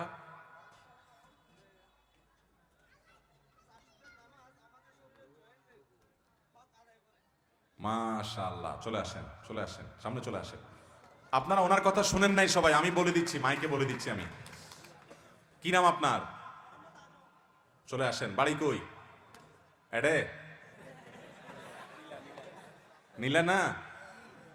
কি খাম করেন? খাম কি কি চাকরি? সমবায় মন্ত্রণালয় চাকরি করেন, মাশাআল্লাহ। চলে আসেন, সরকারি চাকরি করেন আমার ভাই আজম ভাই। উনি যে হাদিস দুটি বলেছে আমি বলে দিচ্ছি, মাশাআল্লাহ। খুব বেশি মানুষ হাত তোলেন নাই, মাত্র দুইজন। এই ভাই, এক ভাই তুলছেন, আরেকজন তুলছেন। উনি বলছেন যে ভাই, আমাদের নবীজি সাল্লাল্লাহু আলাইহি সাল্লাম আমাদের সাহাবী আবু হুরায়রা রাদিয়াল্লাহু তাআলা আনহুকে ওসিয়ত করেছেন যে তুমি সালাতুদ দোহা কখনো ছাড়বা না, এটা সবসময় পড়বা, ওসিয়ত করে গেছেন। তিনিও বলেছেন আমার মৃত্যু পর্যন্ত এটা আমি ছাড়বো না কখনো। এটা হলো একটা হাদিস। আরেকটা হাদিস তিনি বলেছেন আল্লাহ তাআলা মানুষের শরীরে যতগুলো জোড়া জয়েন্ট এবং অঙ্গ প্রত্যঙ্গ দিয়েছেন, এগুলোর প্রত্যেকটা তরফ থেকে আমাদের শুকরিয়া আদায় করা উচিত। সবগুলোর পক্ষ থেকে একটা একটা শুকরিয়া আদায় করতে হবে। কিন্তু সালাতুদ দোহা বা চাষতের নামাজ যদি কেউ দিনের শুরুতে পড়ে, তাহলে এই সালাতুদ দোহার এক নামাজটাই পুরো শরীরের সমস্ত অঙ্গ প্রত্যঙ্গের পক্ষ থেকে একসাথে শুকরিয়া আদায় হয়ে যাবে। এই দুইটা হাদিস ভাই শুনতে পারছেন। আপনাকে সবচেয়ে বড় এবং প্রধান পুরস্কারটা আমি দিচ্ছি, আর রাহিকুল মাখতুম, আমাদের প্রিয় নবী সাল্লাল্লাহু আলাইহি সাল্লামের পূর্ণাঙ্গ জীবনী, একেবারে জন্মের আগে থেকে নিয়ে মক্কার অবস্থা, জন্ম থেকে মৃত্যু পর্যন্ত পুরা বই। এই বইয়ের আলোকে আমরা বেসরকারি টেলিভিশন এনটিভিতে একটা প্রোগ্রাম করি শনিবারে। এই বইয়ের আলোকে আমরা আমাদের আসুন্নাহ ফাউন্ডেশন থেকে একটা কম্পিটিশন অ্যারেঞ্জ করেছি, ব্যবস্থা করেছি। তো ভাইকে আমরা সেই বইটা দিচ্ছি। জাযাকুমুল্লাহ খাইর। মাশাআল্লাহ, মাশাআল্লাহ, ফি আমানিল্লাহ। আজম ভাই, সবাই মাশাআল্লাহ বলেন। হাতে পিটাইলে কি লাভ হয়? মাশাআল্লাহ বললে তো সব হবে, বুঝেন নাই? আচ্ছা, এরপরে দ্বিতীয় প্রশ্নের জন্য রেডি সবাই? কি বলেন, সবাই রেডি? আচ্ছা, আমি এক বোনের কম্পিউটারে কম্পোজ করে প্রশ্নটা দিয়েছিলেন উনি। এক বোনের প্রশ্ন পড়েছিলাম, উনি লিখেছেন প্রতিদিন উনি জায়নামাজের চোখের পানি ফেলতে হয় স্বামীর অত্যাচারের কারণে, অমানুষ স্বামীর কারণে। তো এই বোনের প্রশ্নের উত্তর দিতে গিয়ে আমি একটা হাদিস বলেছি। নবী সাল্লাল্লাহু আলাইহি সাল্লাম বলেছেন তোমাদের মধ্যে সবচেয়ে ভালো মানুষ, এই যে আমাদের এখানে এত বিশাল বড় মাহফিল, এত বড় সমাবেশ, এত মানুষ, এই হাজার হাজার মানুষের মধ্যে যারা বিবাহিত, এই বিবাহিত মানুষগুলোর মধ্যে আবার সবচেয়ে ভালো মানুষ কে? নবী সাল্লাল্লাহু আলাইহি সাল্লাম বলেছেন যারা উত্তর দিতে পারবেন শুধু হাতটা তোলেন।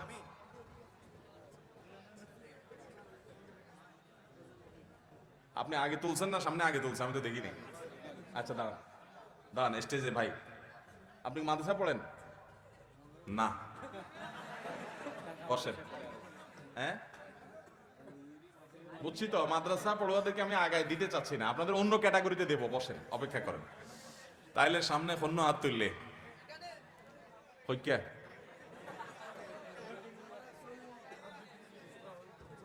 আচ্ছা, ও যে পিছনে লাফাইতেছে বেচারা, ওই যে কালো কালো ইয়ালা, বেচারা বলতে দেন। হ্যাঁ হ্যাঁ, ওই যে কালো কালো হাত, গ্লাভস নেই। হ্যাঁ, এইবার একখানা সামনে আইতে দেন না। বলেন ভাই, কোন মাদ্রাসায় পড়েন? কলেজে পড়েন, ঠিক আছে, গুড। বলেন। হ্যাঁ, ঠিক আছে, এবার বলেন। প্রশ্নটা আবার বলি। নবী করিম সাল্লাল্লাহু আলাইহি ওয়াসাল্লাম বলেছেন তোমাদের মধ্যে সবচেয়ে উত্তম মানুষ কার কথা বলেছেন?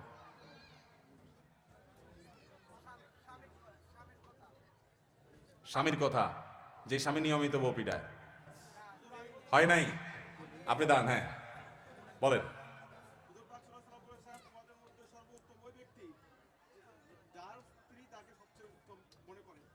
মাশাআল্লাহ, উত্তর সঠিক।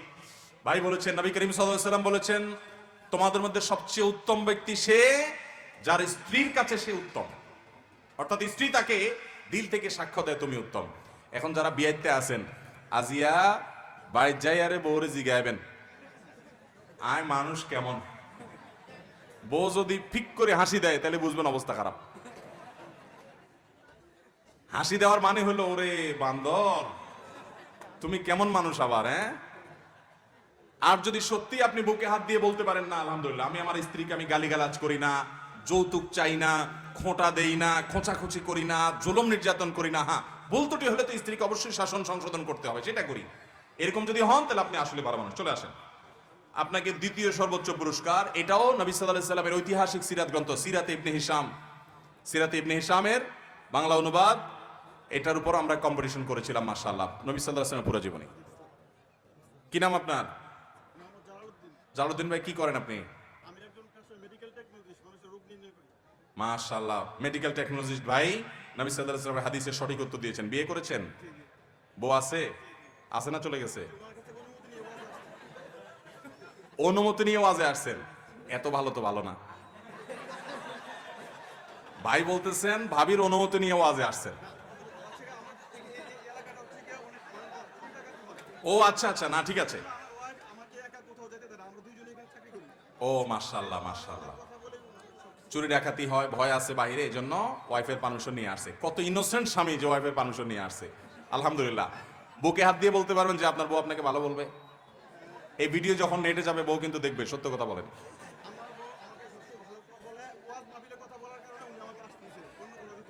আপনাদের স্বামী স্ত্রীর মধ্যে সম্পর্ক খুব ভালো, জুলুম নির্যাতন করেন না, গালিগালাজ করেন না, শুনবে কিন্তু পরে।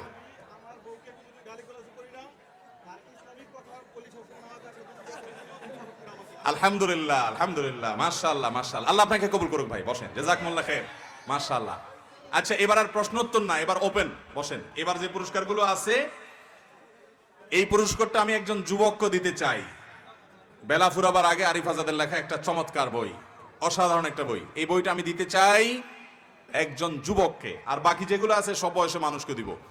যুবক ফুয়াশা যারা আছো রেডি নি?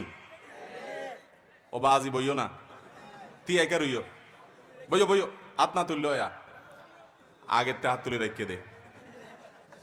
প্রশ্ন হলো, যুবকরা, এটা কোরআনের মাহফিল, আমরা কোরআন হাদিসের কথা এতক্ষণ শুনলাম। সামান্য একটা পুরস্কারের জন্য মিথ্যা বলবো, এটাকে বিশ্বাস করা যায়? আমার তো মনে হয় না। এই পুরস্কার পায়ে কি লাভ হবে যদি এর বিনিময়ে জাহান্নাম পাওয়া লাগে? এই জন্য মিথ্যা তো আমরা বলবো না, তাই না? ইনশাআল্লাহ। আচ্ছা, এবার প্রশ্নটা নেন। প্রশ্ন হলো, আজকে ফজরের নামাজ জামাতের সাথে পড়ছেন বয়স 25-এর মধ্যে, বয়স 25-এর মধ্যে ফজর নামাজ জামাতের সাথে পড়ছেন, এবং এখানে সাক্ষী আছে, বলতে পারবেন আমার সাথে অমুকে নামাজ পড়ছে। মাদ্রাসার ছাত্র নইব, আমি দেখি বুঝি ফেলাইবা মাদ্রাসার ছাত্র। মাদ্রাসার ছাত্র পাশ মার্ক হলো তাহাজ্জুদ, তারা ফজর নামাজ কেন? তাহাজ্জুদ পড়তে হবে। হ্যাঁ, এবার হাত তোলেন। তুই নামাজ পড়ছো না আজকে ফজর? পূর্ণ সাক্ষী কে? আমি মুজুর কই? কই আমি দুজুর? ইমাম সাহেব আছে? আপনি ইমাম সাহেব কই? কই নামাজ পড়ছে? আপনি মসজিদের ইমাম, মুয়াজ্জিন? মুয়াজ্জিন সব মুসল্লি চেহারা তো মুখস্থ তার কথা না। 11 বছর ধরে আজকে নামাজ পড়ছে সে, মাশাআল্লাহ। মসজিদের মুয়াজ্জিন সাহেব সাক্ষী দিয়েছেন যুবক নামাজ পড়ছে। চলে আসো সামনে। কি নাম তোমার? হ্যাঁ, মাশাআল্লাহ। শুনেন, আমারে যদি আল্লাহ সামর্থ্য দিত, এই মাহফিলের প্রত্যেকটা মানুষকে আমি বই হাদিয়া করতাম। ইনশাআল্লাহ একসময় আপনারা হাদিয়া পাবেন ইনশাআল্লাহ। আর বই আমার থেকে না পান, কিয়ামতের ময়দানে নবীজি সাল্লাল্লাহু আলাইহি ওয়াসাল্লাম উপস্থিতিতে যদি আল্লাহ তাআলা পুরস্কার দেন, সেটা আরো বেশি খুশি হবে না? আল্লাহ আমাদের সবাইকে আমলের তৌফিক দান করুন। আমরা কিন্তু ওয়াদা করেছি আজকে ফজর নামাজ জামাতের সাথে পড়বো ইনশাআল্লাহ। এই নজবক, তুমি তো মাহফিলের ভলান্টিয়ার দেখা যাচ্ছে। মাশাআল্লাহ মাশাআল্লাহ, মাহফিলের ভলান্টিয়ার। আচ্ছা, এবার সব বয়সী মানুষের জন্য একটু আমার এক দুজন হেল্প করেন ভাই, একটু খেয়াল করেন তো কার হাতটা আগে উঠে, খেয়াল করেন। আগে হাত তুলে বসে আছে, বাজে তো প্রশ্ন নকই তো। রবিউল, তুমি খেয়াল করো, একটু খেয়াল করো কার আগে হাতে উঠে। আজকে ভাই হাত নামান, হাত নামান। এই ব্যাগ ব্যাগ গুন্ডে চাইও, ব্যাগ মুখে চাইও, তুমি ব্যাগ মুখে চাইও। আজিয়া দিনের ভিতরে কোরআন শরীফ পর্যন্ত শূন্য, ওই চাদর আলাই গে, হ্যাঁ হ্যাঁ, চাদর আলা, চাদর আলাই। এ ভাই, আজিয়া দুধ যা ভাত খাইও কিনা এটা নকই। তুই মনে করছো ভাত খানের কথা কই না, তো কি কই? কি বলছি? আজকে কোথায় পড়ছো? বাসায়। কোরআন শরীফের কোন জায়গা দিয়ে পড়ছো? সূরা ইয়াসিন কখন পড়ছো? আজকে ভুলে পড়ছো না প্রতিদিন পড়ো? শুধু সূরা ইয়াসিনই পড়ো? কেন সূরা ইয়াসিন পড়ো শুধু? না, এটা তো কোনো কথা না, তুমি এক পাশ থেকে একটু করে পড়বা। আচ্ছা আসো, তুমি পুরস্কার নিয়ে যাও। এরপর আমার কাছে আরেকটা পুরস্কার আছে, এই পুরস্কারটা আমি দিতে চাই। এই সোহেল আর পুরস্কার করে কোথায়? এটা না, বেশি করে আনো পুরস্কার, এত মানুষ পুরস্কার এত কম দিলে হবে? নাও। কি নাম তোমার? মাশাআল্লাহ। ও, তোমার নামও ইয়াসিন, পড়ছো সূরা ইয়াসিন। গুড, মাশাআল্লাহ, মিলে গেছে। নামও তার ইয়াসিন, পড়ছো সূরা ইয়াসিন, মাশাআল্লাহ। নিয়ে আসো পুরস্কার, আরো আনো। আপনারা একটু বসেন না, আমরা একটু সুন্দর করে শেষ করি না, 2-3 মিনিট লাগবে, 4-5 মিনিট লাগবে। বসেন, বসেন না ভাই, সবাই বসে যান ভাই, পিছন লোকরা দেখতেছে না তো, বসেন, একটু বসেন, এতগুলো লাগবে না। আচ্ছা আনসো যেতে, তুমি দাও, আল্লাহ ভরসা। এত পুরস্কার কোনো জায়গায় দেই নাই, আমি তো গরিব হয়ে যাবো তো পুরস্কার দিতে দিতে। আরেকটা বড় পুরস্কার আছে। এবার তাহলে আবার একটু প্রশ্নে যাই। প্রশ্নে, পুরস্কার যেহেতু এসে গেছে, প্রশ্নে যাই। সবাই রেডি তো? কিন্তু দাঁড়ায় থাকলে তো হবে না রে ভাই, দাঁড়ায় থাকলে যারা পিছনে আছে আমি তাদেরকে মিস করবো ভাই, একটু সাহায্য করেন না প্লিজ। হ্যাঁ, একজনে প্রশ্ন করেছেন মুক্তিপ্রাপ্ত দল যারা, তারা কারা? আমি তার উত্তরে একটা হাদিস বলেছি, ওই হাদিসটা পুরা বলতে পারবে যে, হাত আগে তুললে তো নইব না, আগে তুললে বাদ, যে বলতে পারবে যে আল্লাহর কাছে কিয়ামতের দিন নাজাত পাবে, মুক্তি পাবে কারা, তাদের বৈশিষ্ট্য কি, হাদিসে আছে, হাদিসটা বলতে পারবে যে বাংলায়।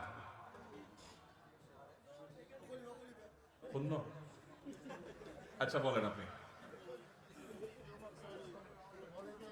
জি জি।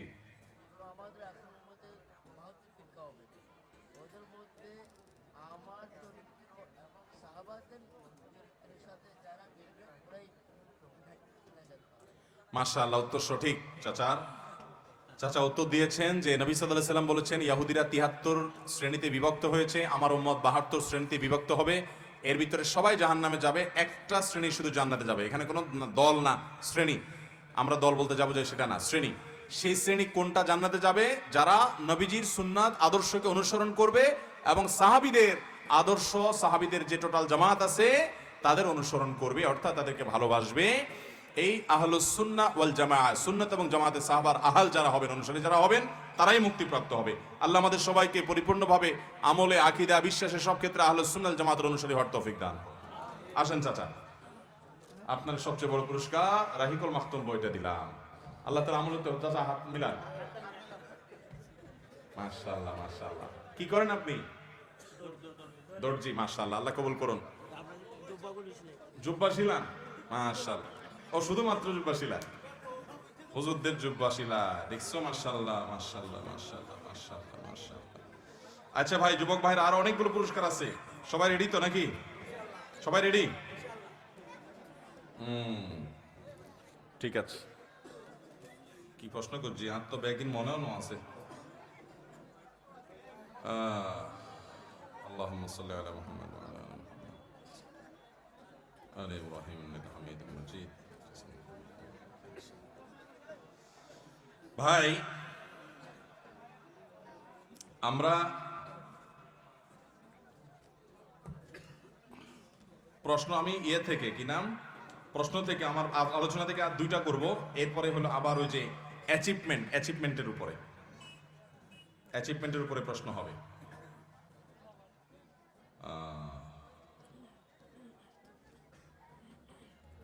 এক ব্যক্তি প্রশ্ন করছিল, সে নামাজের আজানের সময় গান বাজায়, আরেকজন নিষেধ করছে গান বাজাইতে, তখন সে তার জবাবে, আমি একটা হাদিস বলছিলাম, সবাই হাত তুলছে, মানুষের ঘুষির কথা বলবো, হ্যাঁ, শেয়ানা পাবলিক ব্যাগুন, আমি একটা হাদিস বলছিলাম, সে হাদিসটা কি, কে বলতে পারবেন? হাত তোলেন না, ওই ছোট ফোয়া হাত তুললে আগে, হ্যাঁ বলো।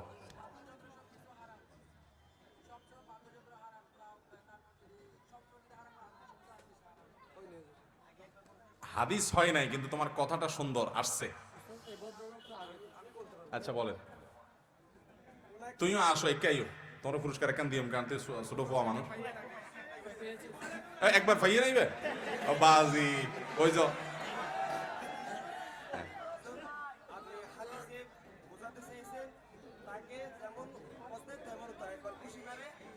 না না, ইয়া তো হাদিস ন, আমার কথার হাদিসের কথা মিলালে হবে না। আমি বলছি নবী করিম সাল্লাল্লাহু আলাইহি সাল্লাম বলেছেন কিয়ামতের আগে, এদুর করে দিলাম।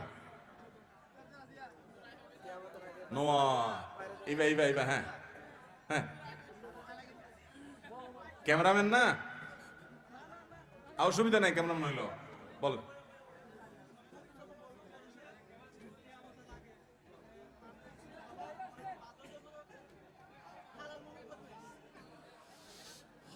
$75% হয়েছে। এই বলো, তুমি বলো।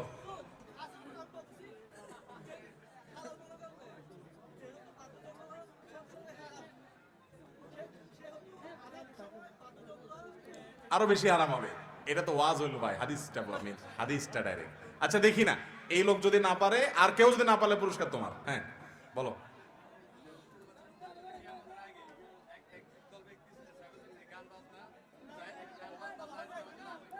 পুরাপুরি নয়, একদম এক্সাক্ট হাদিসটা বলতে হবে। আমি হাদিসটা খুব সংক্ষেপে বলছি, এটা বলাটা টাফ, সবাই পারবে না। না হাত তোলেন নাই তো আপনি, বলেন বলেন। আর তারে কোলো করে উঠে ফেলো না উপরের দিকে, তিনজন মিলে ফসা ধরো না, ধরে উঠে ফেলো। Good, this is the point, এটাই আমি চাইছিলাম। মাশাআল্লাহ, কিয়ামতের আগে 4 জিনিসকে নবী সাল্লাল্লাহু আলাইহি সাল্লাম আল্লাহর অনুমতিতে হারাম ঘোষণা করেছেন, কিন্তু কিয়ামতের আগে মানুষ এটাকে হালাল মনে করবে। এর ভিতরে একটা হলো, আর বাকি 3 জিনিস কি বলে দেব? আরেকটা হলো মদ, এটাকে একসময় মানুষ মনে করবে নাথিং এলস, হালাল মনে করবে। আরেকটা হলো জেনা, ব্যভিচার, মানুষ মনে করবে এই যে এখন নাম দিছে রিলেশনশিপ, আন তান, জেনাকে হালাল করে ফেলেছে। আরেকটা হলো সিল্ক, পুরুষদের জন্য এটা হারাম, কিন্তু এটাকে হালাল মনে করবে।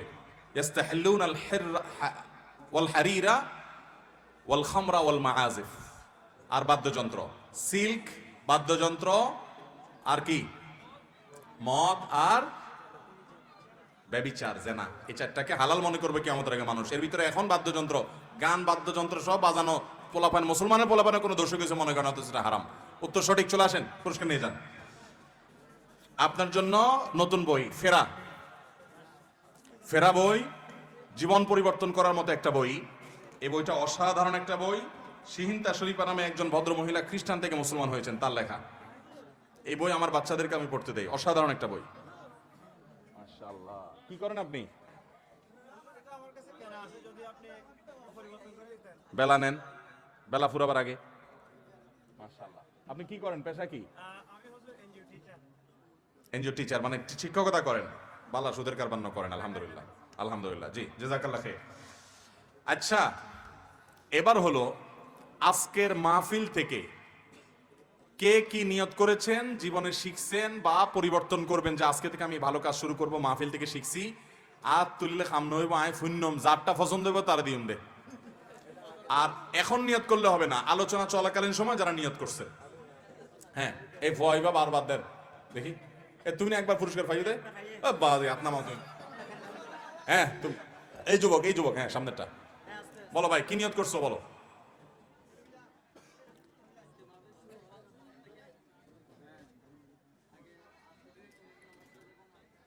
হ্যাঁ আচ্ছা ভালো, এই ভাই তুমি কি নিয়ত করছো? হ্যাঁ লাল, 5 ওয়াক্ত নামাজের কথা তো আমরা ন কই, তারপরও নিয়ত করছো কেন? মাদ্রাসা পড়ো না? আচ্ছা বলো তাই কি নিয়ত করছো?